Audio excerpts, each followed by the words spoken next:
Good afternoon, students. In this lecture, we will start fourth chapter of the syllabus, that is Zeeman effect. So, in this chapter, we will discuss about the experimental arrangement of Zeeman effect, types of the Zeeman effect. That is, in Zeeman effect there are two types of Zeeman effect. First is normal Zeeman effect, and second one is anomalous Zeeman effect. After that, we will see normal Zeeman effect for a single valence electron system. After that, we will see Stark effect.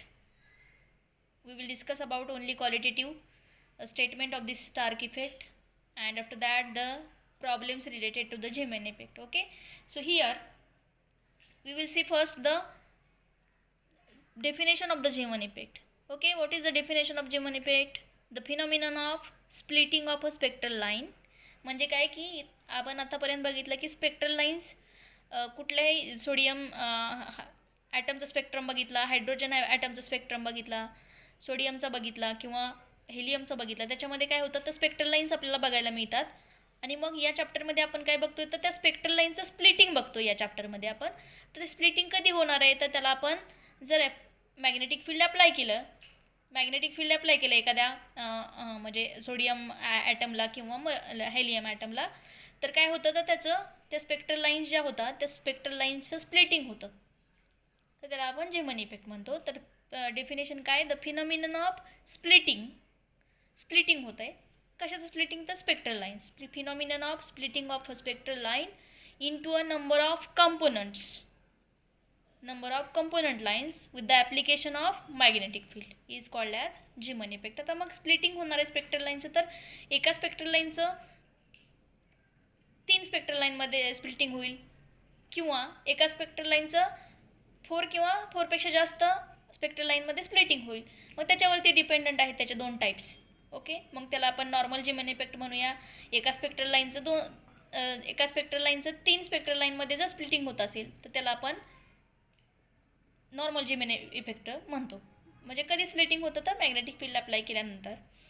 त्यानंतर second type आहे अनॉमलस Zeeman effect. त्याच्यामध्ये काय होतं, एका spectral लाईनचं splitting 4 किंवा 4पेक्षा जास्त कंपोनंटमध्ये splitting होतं, तर त्याला आपण अनॉमलस Zeeman इफेक्ट म्हणणार आहे.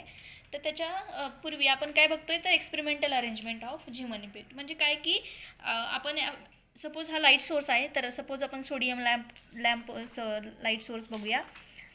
In case of sodium vapour lamp, suppose हा सोडियम व्हेपर लॅम्प आहे. तर काय आहे तर त्याच्या भोवती आपण हे पोल पीसेस आहेत. कशाचे पोल पीसेस आहेत तर हे इलेक्ट्रोमॅग्नेट आहे. Electromagnetic is capable of producing a strong magnetic field having conical pole pieces. हे कोनिकल पोल पीसेस आहेत. तर इलेक्ट्रोमॅग्नेट आपण कशासाठी वापरतोय तर स्ट्रॉंग मॅग्नेटिक फील्ड जनरेट करण्यासाठी आपण इथं यूज करतो ह्या इलेक्ट्रोमॅग्नेटचा. आणि त्यालाच काय आहेत 2 पोल पीसेस आहेत कोनिकल, म्हणजे ह्या असे कोणासारखे आहेत, कोनिकल पीसेस आहेत.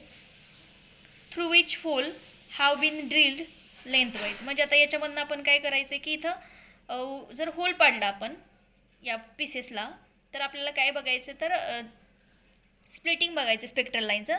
तर त्या होलमधून मग आपण हे व्ह्यू बघणार आहे त्याचा, एकतर पॅरलली बघणार आहे किंवा perpendicular to the magnetic field. हा जर व्ह्यू आपण बघितला म्हणजे इथं ड्रिल करून, म्हणजे ह्या पोल पीसेसला ड्रिल करायचं आहे आपल्याला. कशासाठी तर स्पेक्ट्रल लाईन्स बघण्यासाठी, स्प्लिटिंग बघण्यासाठी, स्पेक्ट्रल लाईनचं स्प्लिटिंग बघण्यासाठी इथं हा आयपीस बसवलेला आहे. मग त्याने काय करणार आहे आपण तर तो आपण व्ह्यू बघणार आहे स्पेक्ट्रल लाईन्स कशा स्प्लिट होत आहेत. मग तो जो व्ह्यू असेल तर तो एकतर parallel to the magnetic field असेल किंवा perpendicular to the magnetic field. आता ही इथून जर आपण बघितलं तर तो पॅरलल असेल टू द मॅग्नेटिक फील्ड, आणि इथून जर बघितलं तर तो perpendicular to the magnetic field असेल. मग काय करणार आहे, ज्यावेळेस आपण व्होल्टेज अप्लाय करू त्यावेळेस काय होतं, हा जे इलेक्ट्रोमॅग्नेट आहे तर ते काय मॅग्नेटिक फील्ड प्रोड्यूस करतं आहे. ओके, आणि मग मॅग्नेटिक फील्ड प्रोड्यूस केल्यानंतर आपण हा लाईट सोर्स इथं ठेवला आहे दोघांच्या मध्ये, आणि मग काय होतं आहे विदाऊट मॅग्नेटिक फील्ड काय होणार आहे, हा नॉर्मलच असेल. ओके, त्याचं स्प्लिटिंग होणार नाही. स्पेक्ट्रल लाईन असतील त्याला पण त्याचं स्प्लिटिंग होणार नाही. आणि मग जर आपण मॅग्नेटिक फील्ड अप्लाय केलं तर त्या स्पेक्ट्रल लाईनचं स्प्लिटिंग होणार आहे. मग ते स्प्लिटिंग होतं आहे ते चेक करण्यासाठी आपण हे व्ह्यू बघितले. ते एकतर पॅरलली आपण जर बघितलं तर पॅरलल कशाशी तर मॅग्नेटिक फील्डशी पॅरलल बघितलं तर आपल्याला कशा टाईपच्या किती टाईपच्या स्पेक्ट्रल लाईन मिळतात, आणि इथून परपेंडिक्युलर बघितलं तर आपल्याला स्प्लिटिंग किती टाईपचं म्हणजे ते एक स्पेक्ट्रल लाईन किती याच्यामध्ये कंपोनंटमध्ये स्प्लिट होते ते बघायचं आहे आपल्याला. आणि मग ते स्प्लिटिंग झाल्यानंतर म्हणजे इथं जर आपण मॅग्नेटिक फील्ड अप्लाय करायच्या आधी जो लाईट सोर्स असतो त्याची जी लाईट असते ती अनपोलरायझ्ड लाईट असते. कशी असते? अनपोलरायझ्ड लाईट. आणि जर आपण मॅग्नेटिक फील्ड अप्लाय केलं तर त्या लाईट सोर्सची जी लाईट असते ती पोलराइज्ड होते. काय होते? पोलराइज्ड. मग ती पोलराइज्ड आहे का नाही ते बघण्यासाठी आपण इथं निकोल प्रिझम वापरतो. निकोल प्रिझम कशासाठी वापरतो? तर ती लाईट पोलराइज्ड झाली का नाही ते चेक करण्यासाठी. मॅग्नेटिक फील्ड अप्लाय केलं तर ती लाईट काय होते? पोलराइज्ड होते आणि मग त्याचं स्प्लिटिंग होतं आहे त्या स्पेक्ट्रल लाईनचं, त्या सोर्समधल्या स्पेक्ट्रल लाईनचं स्प्लिटिंग होतं ते चेक करायचं आहे आपल्याला. ओके. तर इथं काय होतं? स्पेक्ट्रल लाईन्स आपल्याला बघायच्या आहेत. कधी बघायच्यात? तर इथं आपण होल पाडू शकतो ह्या पोल पीसेसला. आणि होल पाडल्यानंतर म्हणजे ड्रिल करणार आहे आपण. इथं ड्रिल करून काय करायचं आहे? होल पाडायचे आणि होल पाडल्यानंतर आपण बघणार आहे. मग बघायचे पण तो व्ह्यू कसा असेल? Parallel to the applied magnetic field असेल. मग काय होणार आहे? The lines are found to be, spectral lines are found to be split up into two doublet. Okay, split up into two doublet. म्हणजे कसं बघा, इथं बघतोय आपण जर मॅग्नेटिक फील्ड अप्लाय आपण केलं, अप्लाय नाही केलं म्हणजे इथं मॅग्नेटिक फील्ड 0 आहे तर सिंगलेट आपल्याला दिसते. झिंक आहे, झिंकच्या बाबतीत आपण बोलतोय. झिंक आहे, झिंकच्या बाबतीत बघतोय आपण तर एकच लाईन आहे, स्पेक्ट्रल लाईन आहे. बरोबर. आपण मॅग्नेटिक फील्ड अप्लाय करत नाही, इथं एकच लाईन आहे, त्याची फ्रिक्वेन्सी μ0 आहे. नंतर काय होते? हा पॅरलल व्ह्यू आहे. म्हणजेच काय? इथून जर आपण बघितलं, मॅग्नेटिक फील्ड अप्लाय केलं आणि पॅरलली जर आपण व्ह्यू बघितला तर ही स्पेक्ट्रल लाईन आहे. किती कंपोनंटमध्ये स्प्लिट होते? तर 2 कंपोनंटमध्ये. किती कंपोनंटमध्ये स्प्लिट होते? ही एकच स्पेक्ट्रल लाईन 2 कंपोनंटमध्ये स्प्लिट होते. एक जी आहे त्याचं फ्रिक्वेन्सी याच्यापेक्षा जास्त आहे, या स्पेक्ट्रल लाईनपेक्षा जास्त आहे, आणि दुसऱ्याची याच्यापेक्षा कमी, म्हणजेच μ0 प्लस d न्यू, आणि एकाची फ्रिक्वेन्सी μ0 मायनस d न्यू. म्हणजेच काय? 2 स्पेक्ट्रल लाईनमध्ये कंपोनंट, एक स्पेक्ट्रल लाईन 2 ह्याच्यामध्ये स्प्लिट होते. एकाची फ्रिक्वेन्सी मूळ जी ओरिजिनल आहे लाईट तिच्यापेक्षा कमी आहे आणि एक आहे ती तिची ओरिजिनलपेक्षा कमी आहे फ्रिक्वेन्सी. तर असं आपल्याला बघायला मिळतं आहे. तर हा खूप महत्त्वाचा पॉईंट आहे. जर झिंक सिंगलेट आपण बघितली विदाऊट मॅग्नेटिक फील्ड आणि विथ मॅग्नेटिक फील्ड. इथं विदाऊट मॅग्नेटिक फील्ड आपल्याला सिंगलेट मिळते, पण विदाऊट मॅग्नेटिक फील्ड सिंगलेट मिळते, आणि विथ मॅग्नेटिक फील्ड डबलेट मिळतात आपल्याला. म्हणजे स्प्लिट झालेली आहे 2 कंपोनंटमध्ये. एकाची एक जी लाईन आहे त्याची फ्रिक्वेन्सी हिच्यापेक्षा जास्त आहे आणि दुसरी आहे ती हिच्यापेक्षा कमी फ्रिक्वेन्सी आहे. तर ते आपण बघतोय. तर हा व्ह्यू आहे तो पॅरलल व्ह्यू आहे. कसा व्ह्यू? पॅरलल. आणि नंतर आपण परपेंडिक्युलर बघितला म्हणजे कसा? इथं आपण इथून जर बघितला आपण तर तो व्ह्यू परपेंडिक्युलर असेल टू द मॅग्नेटिक फील्ड. आणि मग विथ मॅग्नेटिक फील्ड आणि without magnetic field. With magnetic field आपल्याला सिंगलेट दिसतेच आहे, त्याची फ्रिक्वेन्सी μ0 आहे, म्हणजे तो व्ह्यू कसा आहे? Perpendicular to the magnetic field. आणि मग एकाच जी लाईन आहे स्पेक्ट्रल लाईन तिचं 3 लाईनमध्ये स्प्लिटिंग होत आहे. एक लाईन आहे तिची ओरिजिनल सारखीच फ्रिक्वेन्सी आहे, म्हणजे तीच जी लाईन आहे स्प्लिट झालेली त्यातली जी मधली लाईन आहे तिची फ्रिक्वेन्सी ओरिजिनल सारखीच सेम आहे. परत दुसरी जी आहे तिची ओरिजिनलपेक्षा जास्त आहे आणि जी तिसरी लाईन आहे तिची ओरिजिनलपेक्षा कमी फ्रिक्वेन्सी आहे. तर असं आपल्याला बघायचं आहे. तर त्याच्यावरती डिपेंडंट आहेत आपले टाईप, म्हणजे नॉर्मल जीमन इफेक्ट कशाला म्हणायचं आणि अनॉमलस जीमन इफेक्ट कशाला म्हणायचं ते आपल्याला बघायचं आहे. ओके. तर हे खूप महत्त्वाचं आहे.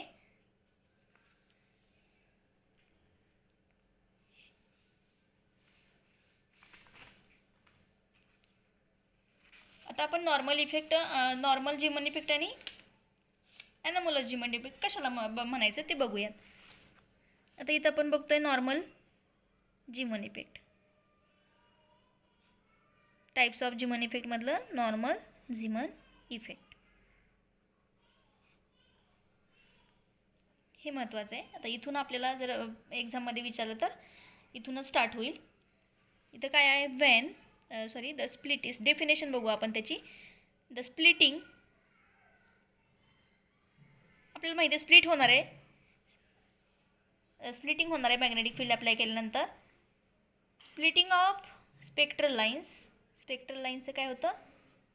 स्प्लिटिंग होतं. किती कंपोनंटमध्ये होतं? तर into 3 component.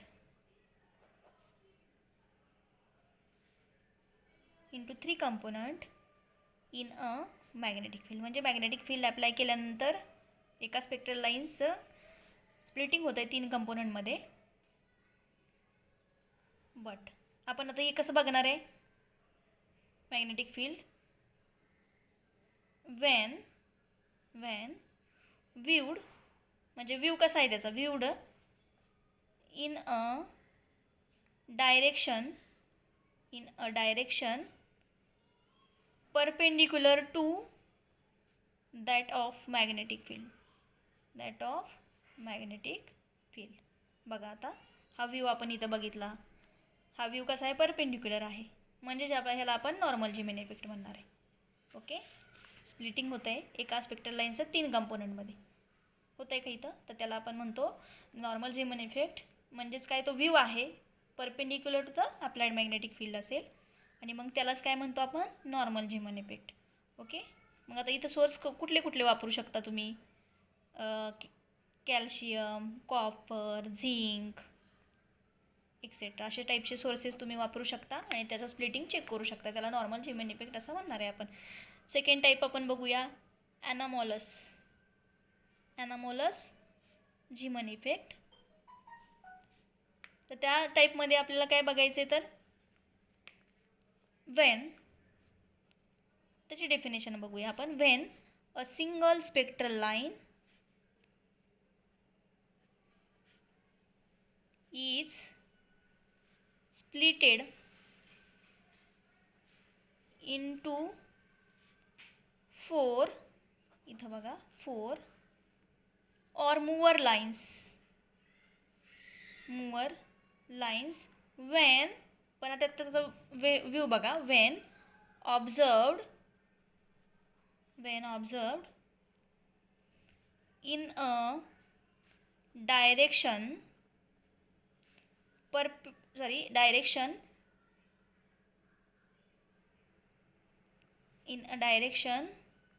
perpendicular to that of magnetic field.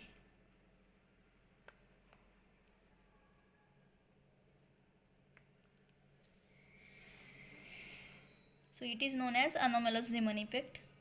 Okay, ते आपण कुठल्या कुठल्या एलिमेंटचं चेक करू शकतो, तर sodium, chromium etcetera. Okay, so this is all about the definition of normal Zeeman effect आणि definition of anomalous Zeeman effect.